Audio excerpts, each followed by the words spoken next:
When we learn anything new, including a foreign language, it's necessary to memorize some basic information. This provides a foundation for everything else. So, how can you memorize what you need without wasting a lot of time or feeling bored? Unfortunately, some of the strategies that we learned in school are not very efficient or effective. The good news is that neuroscience, or brain science, has given us some new insights into how our brains work. This makes it possible to test which strategies really work and which ones are a waste of time. Before I go further, there's one important thing to understand. You don't get something for nothing. You have to work to remember information. The question is, will you work and remember, or will you work and not remember? In his book, Learn Better, Ulrich Boser says, "In the bluntest of terms, there's simply no such thing as effortless learning. To develop a skill, we're going to be uncomfortable, strained, often feeling a little embattled."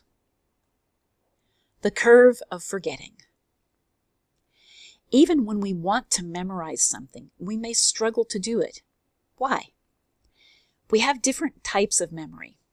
There is short-term memory and long-term memory. Putting things into short-term memory is pretty easy, but the disadvantage is that you forget them after a short time. Putting things into long-term memory is more work, but then the memory stays with you.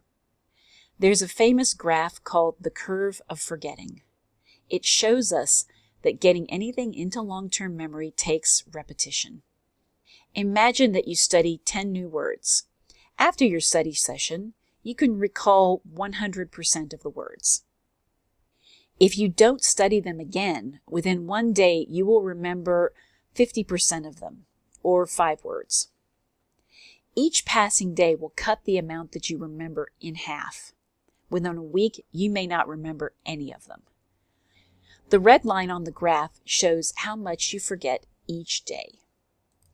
However, if you study the words again after one day, then your memory will get stronger. You will still remember 50% of the words after 4 days. If you study them again the next day, the memory gets even stronger. Spaced learning is essential. Massed learning, or cramming at the last minute, is a common strategy, but it is problematic. You may be able to pass a test the next day, but you won't remember the material later. Why? As the curve of forgetting shows us, creating a stable long-term memory takes repetition over a period of time.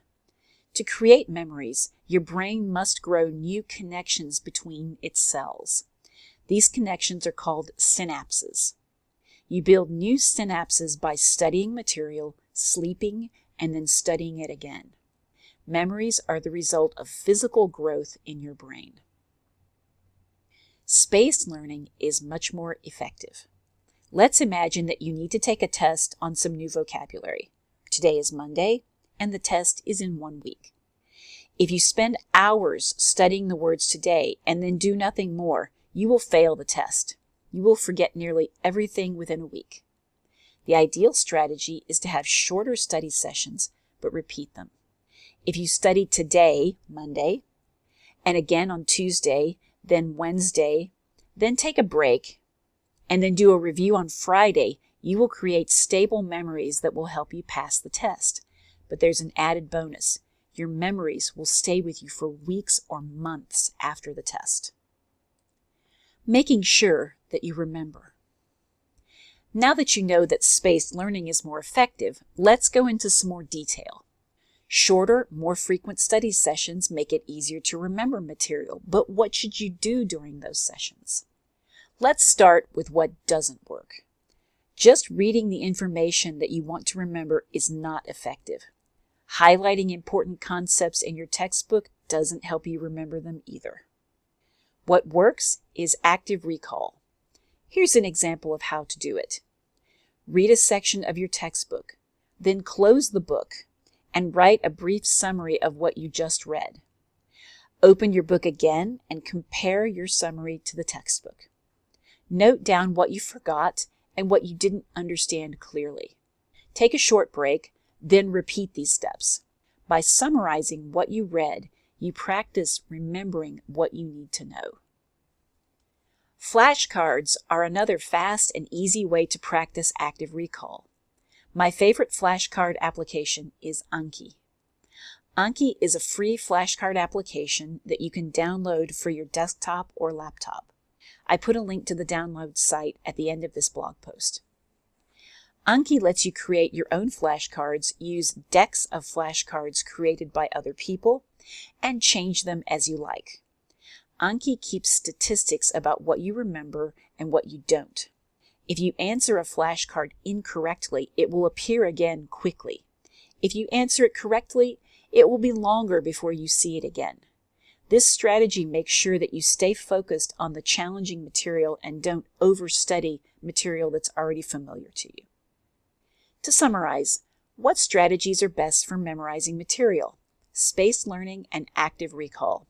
Spaced learning means having shorter study sessions but repeating them over a period of time. You must study, then sleep, and then study again so that your brain can develop the physical structure necessary for making memories. When you do active recall, you try to summarize the material you're studying or explain it to another person without using your textbook or other materials. You practice remembering the material without any help. If you make spaced learning and active recall part of your routine, you will get the best possible results for the time and the effort that you put into studying. Thank you for listening. This is Christine from Difficult English Explained.